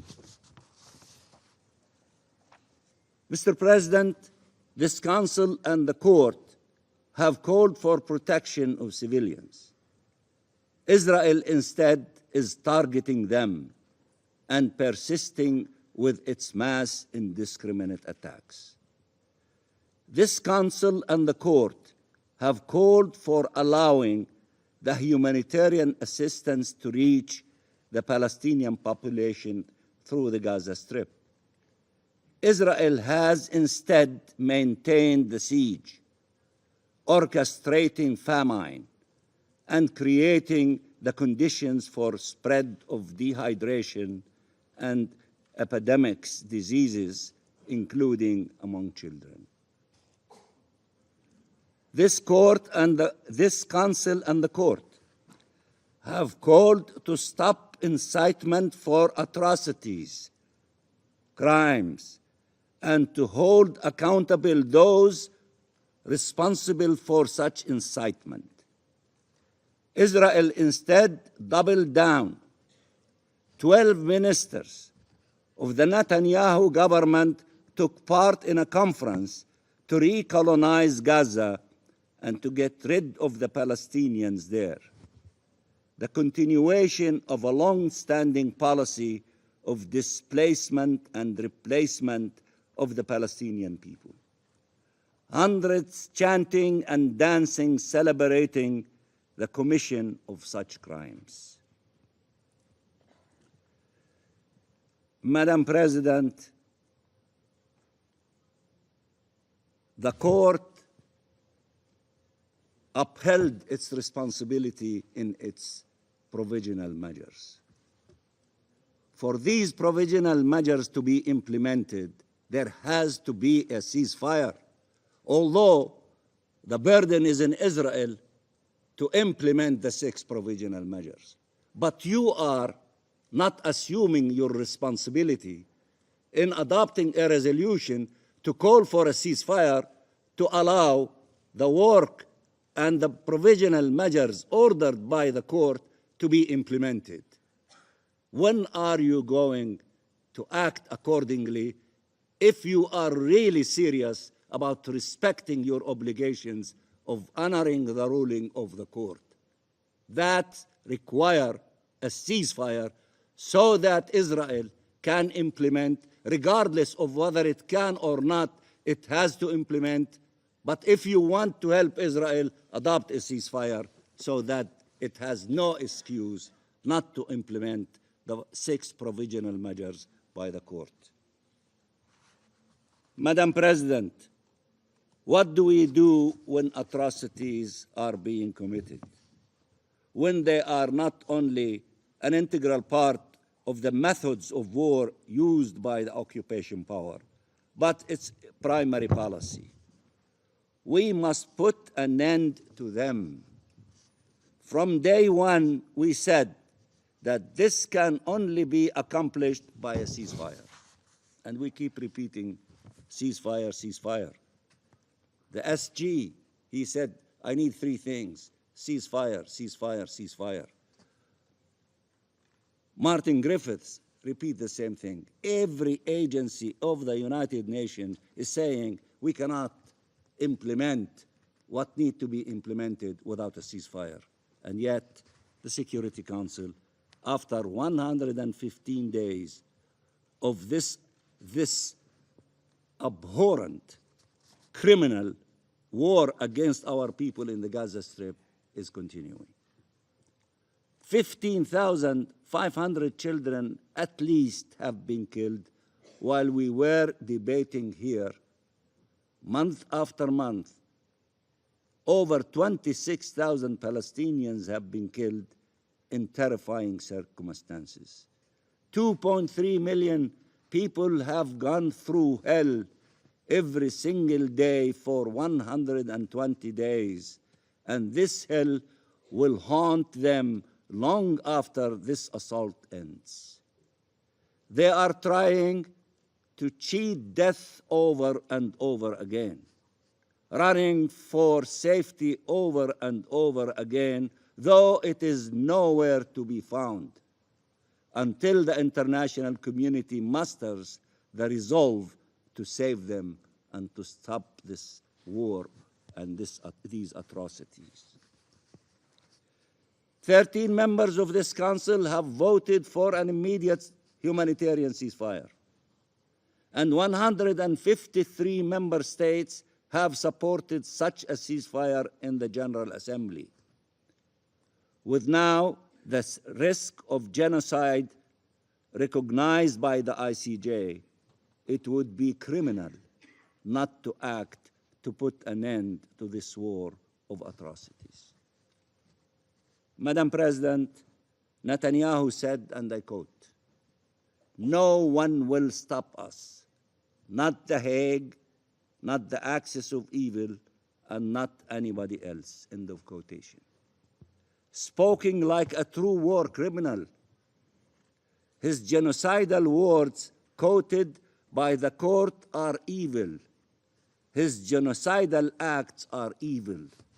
And when the ICC finally decides to uphold its mandate, he should find his place in a jail in The Hague, not in power in Israel. All countries from across the globe have expressed support for an end of the Israeli occupation, Palestinian independence, and the two-state solution. What was the answer of Netanyahu? He bragged about sabotaging peace efforts for decades and for obstructing Palestinian independence and the two-state solution, depriving even his own people of peace and security. This is his agenda, and he has acted upon it for the last 40 years. Madam President, Israel defies the resolutions of the Council, defies the ICJ, the ICC, and it is in an open war against the UN. There is no single country on earth that has campaigned so openly and brazenly against the UN. Why is Israel attacking the UN? We wonder. Because the UN is the source of the evidence of Israel crimes, and Israel wants to discredit the witness to destroy the evidence. Because the UN helps the Palestinian people survive, remain in their land, and Israel wants to uproot them. Because the UN is the forum where Palestinian rights, foremost to self-determination and return, have been recognized, and Israel wants to deny and dissolve these rights. Because the UN has identified the requirements for just and lasting peace, and Israel has chosen ethnic cleansing and genocide instead. Israel has sought the defunding of UN agencies, from UNESCO to UNRWA. It has attacked all the main bodies of the UN, the Security Council, the General Assembly, the Human Rights Council, ECOSOC, and the ICJ. Its former foreign minister has incited against the Secretary General, and its current foreign minister has accused the Commissioner General of UNRWA of being a supporter of terrorism. An outrageous and despicable claim. Israel has launched campaigns against UN officials, including Lynn Hastings, the SG, and refused to grant visas to representatives of UN bodies as punishment for upholding their mandates. It has, in this assault, killed more than 150 UN staff, the highest number of losses by UN staff since World War II in any conflict. Israel is trying to dismantle any obstacle to its plan to destroy Palestine and the Palestinian people, to forcibly displace them and replace them, to seize full control from the river to the sea, and to implement its supremacist and colonial plans. In dealing with the Israeli allegations against some UNRWA staff, one should never lose sight of these realities and of Israel's stated goal for years now of dismantling UNRWA. And they succeeded one time during the Trump administration of denying funding for UNRWA for more than 3 years. There are serious allegations, and there is a serious investigation. The principles of humanity, neutrality, impartiality, and independence must be upheld. And it is clear that UNRWA and the Secretary General are committed to these principles, and there is no reason to doubt this commitment. There is no reason to preempt the outcome of the investigation or to take measures that effectively amount to the collective punishment of 30,000 UNRWA staff and millions of refugees, beneficiaries of UNRWA services. UNRWA is the perfect example of the success of the UN. For those who are discovering UNRWA today, in the West, you created UNRWA in 1949 because you had the majority of members in the UN. It's a remarkable success story of multilateralism.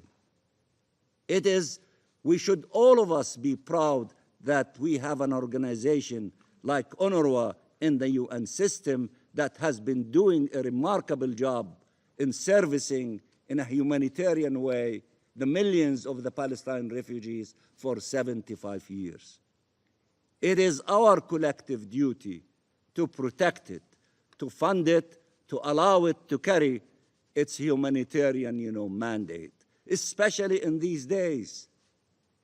Who else is in Gaza from the humanitarian institutions that can implement what you legislated in 2 resolutions in the Security Council, if you do not have the army of the brave 13,000 staff of UNRWA to implement what you want them to do, particularly in distributing and allowing massive amount of humanitarian assistance to get to every corner of the Gaza Strip.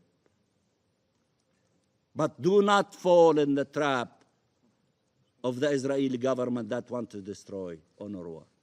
And they made that crystal clear over the years. Defend this brave organization, this fabulous example of multilateralism and the success story of the United Nations. At the time where the Palestinian people are being deliberately deprived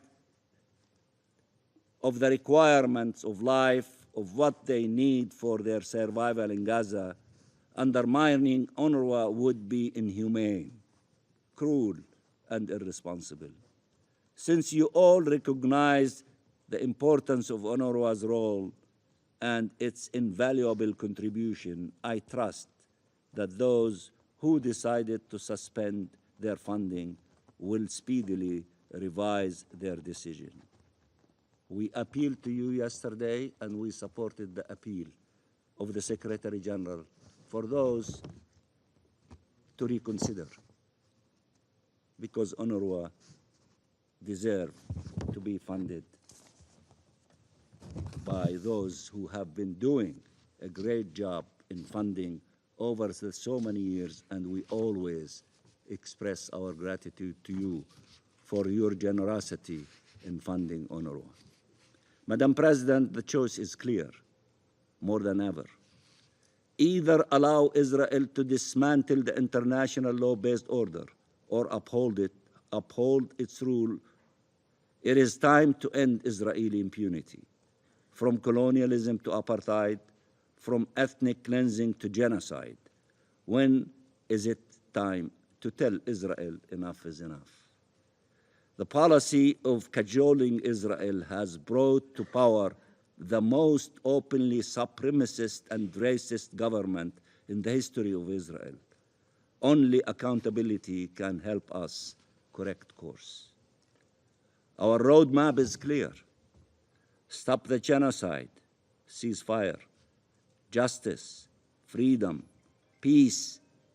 In that order, that is the only pathway from this cruel madness. The Palestinian people deserve nothing less. They will accept nothing else.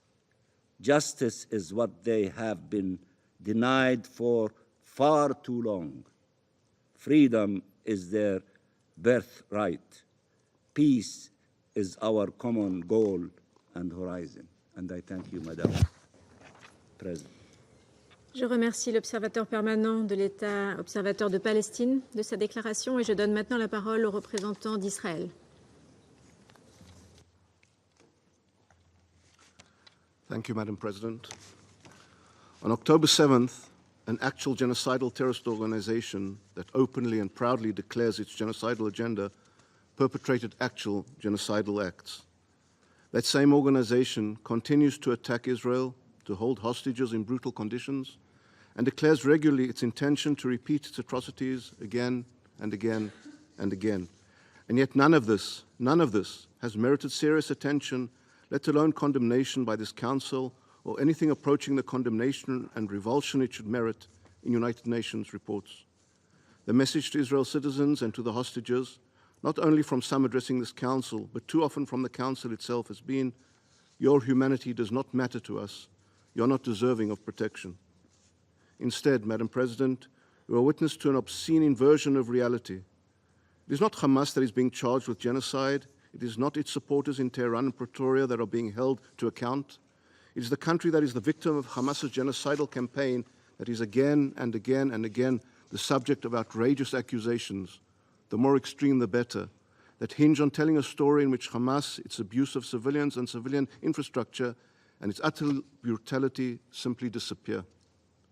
That this pattern of distorting so-called reality to the Security Council is a matter of routine does not make it morally acceptable. And it only compounds the disconnect between what is so often said in this chamber and what is happening in actual reality. A lie told 1,000 times is not less of a lie. Yes, the civilian suffering in this war to both Israelis and Palestinians is tragic. It is heart-wrenching. But it is impossible to understand this tragedy, much less respond to it, by spinning reality. As Israel stated before the ICJ, Israel is committed, as it must be, to comply with the law, and it does so in the face of Hamas's utter contempt for the law. Israel is committed, as it must be, to demonstrate humanity, but it does so in the face of Hamas's utter inhumanity. These commitments are unwavering and exist quite independently of any IJC proceedings. But if Hamas's contempt for the law is never part of the discussion, if its utter inhumanity towards Palestinian civilians as well as Israelis civilians is simply ignored, then we are not dealing with the agonizing reality and the dilemmas that Israel faces, seeking to minimize civilian harm against a lawless terrorist organization that seeks to maximize it. We are dealing with a libel. There is a reason the Palestinian representative today and the supporters of Hamas, such as South Africa and Algeria, must present so distorted a reality to the Council. It is obvious. For them, the brutal reality created by Hamas does not exist, and indeed cannot exist. For if it did, there would be no possible case of genocide. And the effort to demonize Israel, to tell a story where one side is the victim and the other side is a villain, would collapse. Rather, Israel will be a democratic country exercising its right and duty to defend its citizens under near impossible conditions and from a truly genocidal threat. Madam President, it is hardly surprising that those who have no qualms about distorting the facts have no hesitation about distorting the law. The very attempt to level the charge of genocide against Israel is an outrageous distortion of the Genocide Convention. It is an attempt to empty the word of its unique force and special meaning, and to turn the convention itself into a tool of terrorists who have total disdain for life and for the law against those trying to defend against them. The same distortion of the law is now being applied in a transparent attempt to twist and misinterpret the decision of the Court on preliminary measures. The Court's decision on provisional measures was issued less than a week ago. The matter is before the Court. The arguments on the merits of the case have not even been heard, let alone decided. Yet already the Council has convened, already the allegations have been levelled, already the abusive and politicised nature of this process has been laid bare. The desperate attempt to ascribe blame is transparent political theatre, a verdict looking for a crime. So it seems appropriate to set the record straight. First, the assertion made with such confidence by the Palestinian representative that the Court has found plausible evidence of genocide is a prime example of this desperate distortion. This is a blatant mischaracterization of the very nature of the provisional measures phase of proceedings, of the term plausibility in the Court's jurisprudence, and of the Court's actual decision. The Court could not have been clearer that it has not and could not make at this preliminary stage any finding on the charge of genocide levelled by South Africa. Israel is confident that South Africa's libel against Israel will be rejected by the ICJ at the merits phase of proceedings. Already it has been widely denounced by numerous states known for their commitment to the rule of law, but the Court at this early phase of proceedings had no authority to make findings on the merits and did not do so. As the Court stated in paragraph 30, and I quote, "At the present stage of the proceedings, the Court is not required to ascertain whether any violations of Israel's obligations under the Genocide Convention have occurred. Such a finding could be made by the Court only at the stage of the examination of the merits of the present case." End of quote. Later, presumably realizing that some may have difficulty understanding this paragraph, the Court reiterated this assertion in paragraph 62 and then again in paragraph 84. It stated, "The decision given in the present proceedings is in no way prejudges the question of the jurisdiction of the Court to deal with the merits of the case or any questions relating to the admissibility of the application or to the merits themselves, end of quote. If the point wasn't clear enough in the decision, Judges Bandari and Nolte in their declarations also left no room for misunderstanding. So much for the claim that South Africa's outrageous and false accusations have been given legitimacy by the court.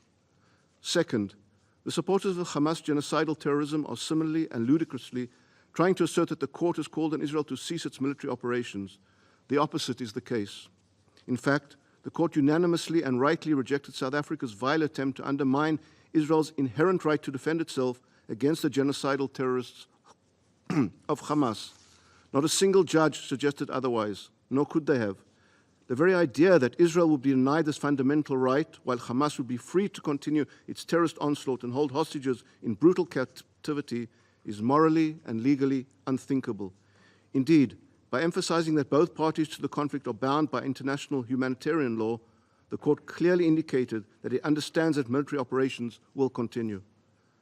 The egregious provisional measures requested by South Africa were effectively and summarily dismissed by the court. The measures indicated relate in practice to existing legal obligations to which Israel is already committed. As demonstrated in word and deed, Israel's war is against Hamas, not against Palestinian civilians. This is a matter of explicit government policy, military directives, and procedures. It is no less an expression of Israel's core values. As stated, our commitment to uphold the law, including our obligations under international humanitarian law, is unwavering and exists independent of any IJC proceedings and of Hamas's contempt for the law.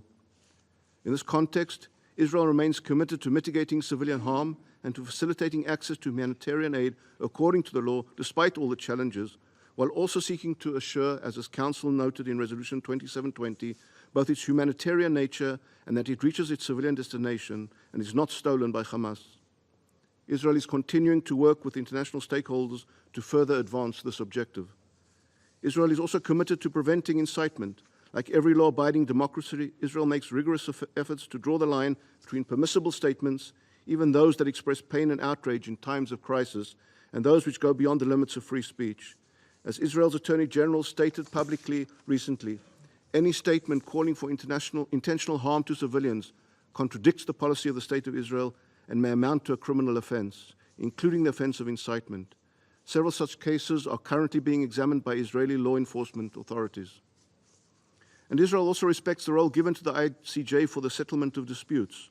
What it does not respect is the blatant abuse of the court and its procedures by South Africa, and the unconscionable efforts to distort the truth in support of a genocidal terrorist organization at the expense of both Israelis and Palestinians, who both deserve a peaceful and prosperous future free of the death cult of Hamas.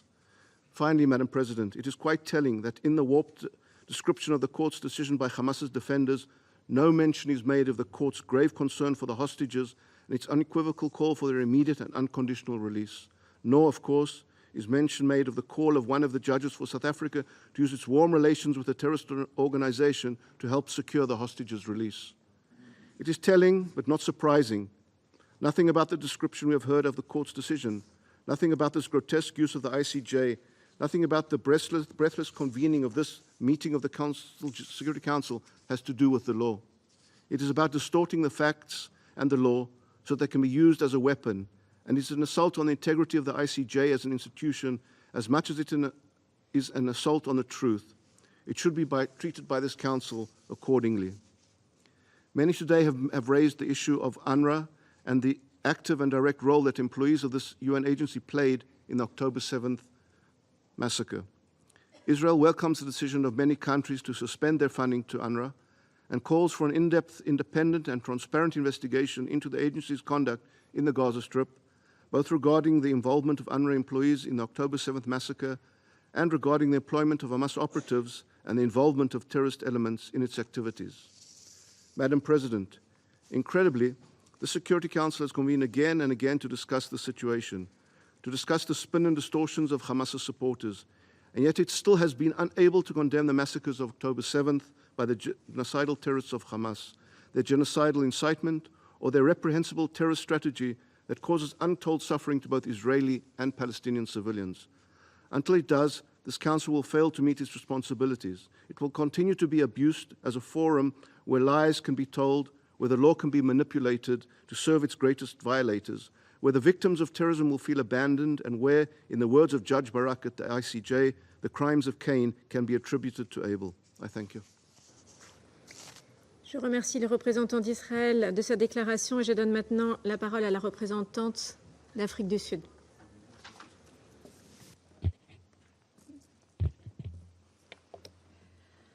Madam President, I thank you, Algeria, and members of the Security Council for providing South Africa an opportunity to address the Council at this briefing today.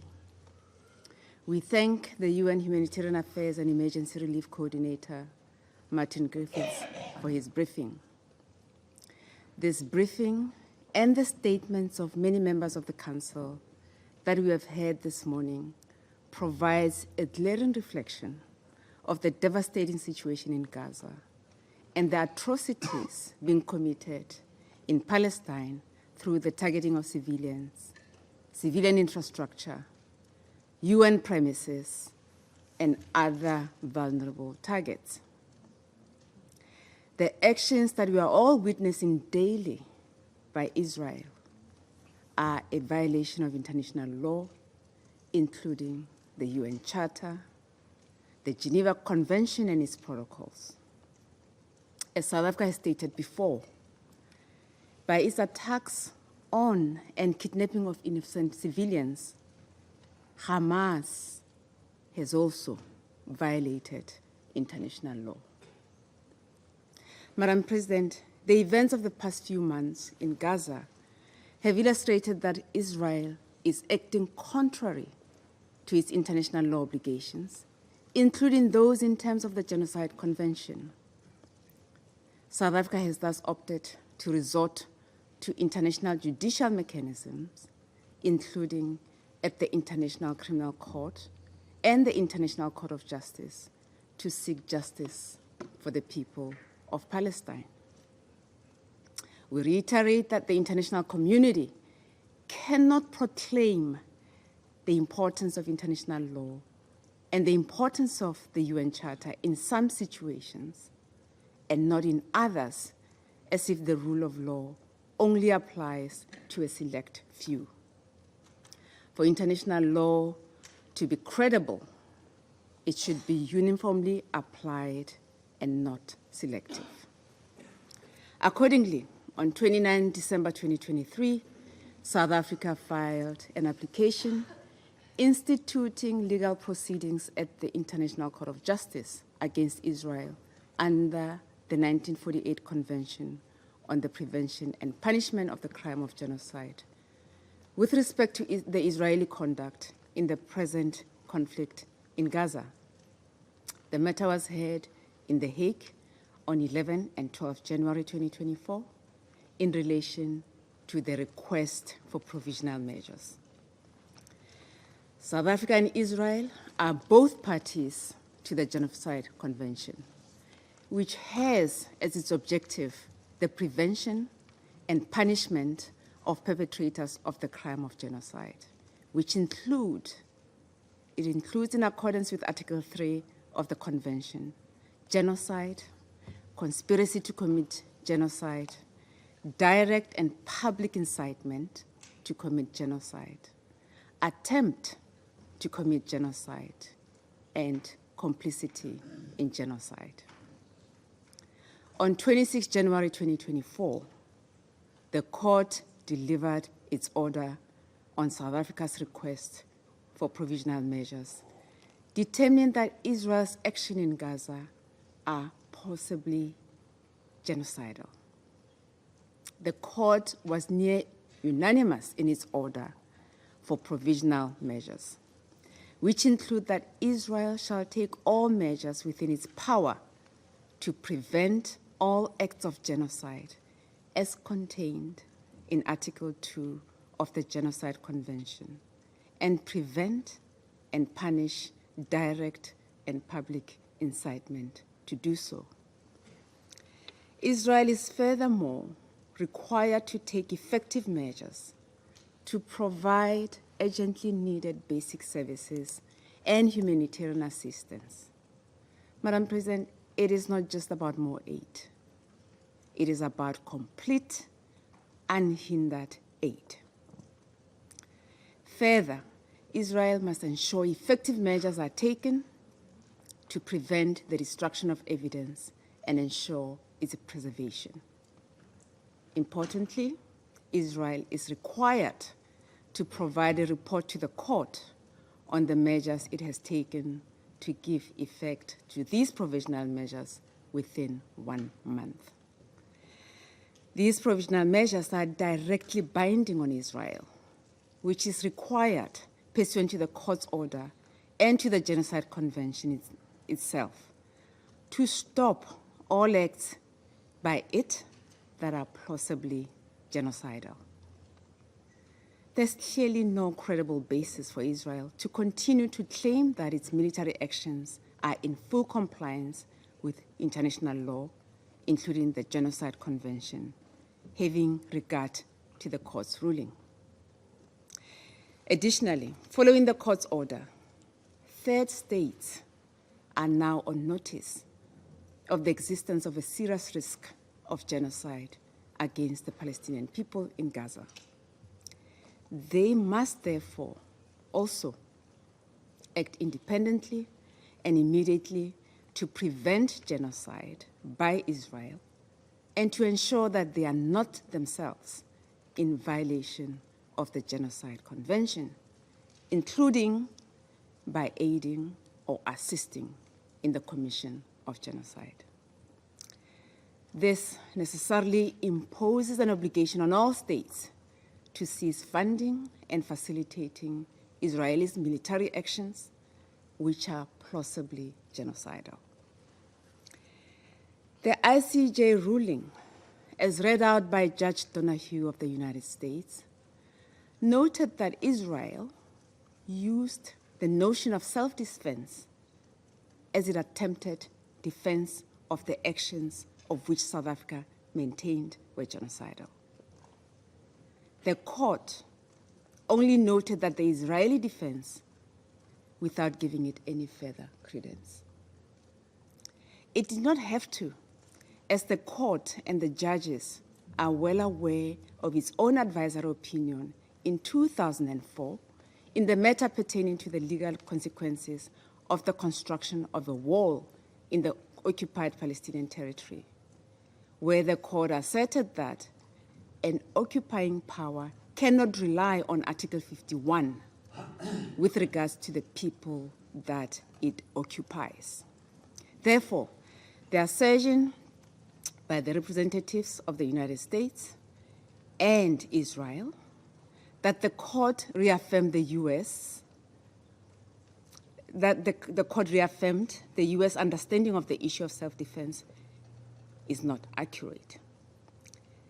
Madam President, the decision by the court marks a decisive victory for the international rule of law and a significant milestone in the search for justice for the Palestinian people.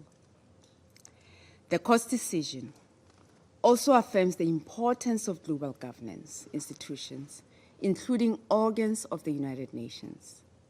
It remains vital for all member states to respect and implement the decisions of the court. Hopefully, it will provide a new impetus to the search for a lasting political solution, peace and stability in the Middle East. South Africa sincerely hopes that Israel will not act to frustrate the application of this order, as it has publicly threatened to do so, but that it will instead act to comply with it fully, as it is bound to do so. Unfortunately, in the days since the court's decision, we have seen the Israeli government continue its illegal actions in violation of the court order. South Africa will continue to act within institutions of global governance to protect the rights, including the fundamental right to life, of Palestinians in Gaza, which continue to remain at urgent risk, including from Israeli military assault, starvation, and disease, and to obtain the fair and equal application of international law to all in the interest of our collective humanity. Notably, South Africa will continue to do everything within its power to preserve the existence of the Palestinian people as a group, to end all acts of apartheid and genocide against the Palestinian people, and to work with them to the realization of their collective right to self-determination. South Africa welcomes the support expressed by several countries, and we encourage states that are so inclined to approach the court to intervene in the proceedings so as to send a strong message to the international community that the situation in Gaza Strip is indefensible. Madam President, South Africa has noted with great concern the allegations by Israel that 12 UNRWA staff members were involved in October 7 attacks. We welcome the announcement by the Secretary General that the United Nations is taking swift action following the allegations, and that an investigation by the UN's Office of International Oversight was immediately activated. We are extremely concerned by the announcement by various countries of their intention to withdraw humanitarian funding to UNRWA following the accusations. South Africa supports the call by the UN Secretary General for the countries that have decided to withdraw or pause their funding for UNRWA to reconsider their decision. UNRWA has been providing life-saving humanitarian assistance to Palestinians for decades. Withdrawing funding from UNRWA will worsen an already dire and complex humanitarian situation.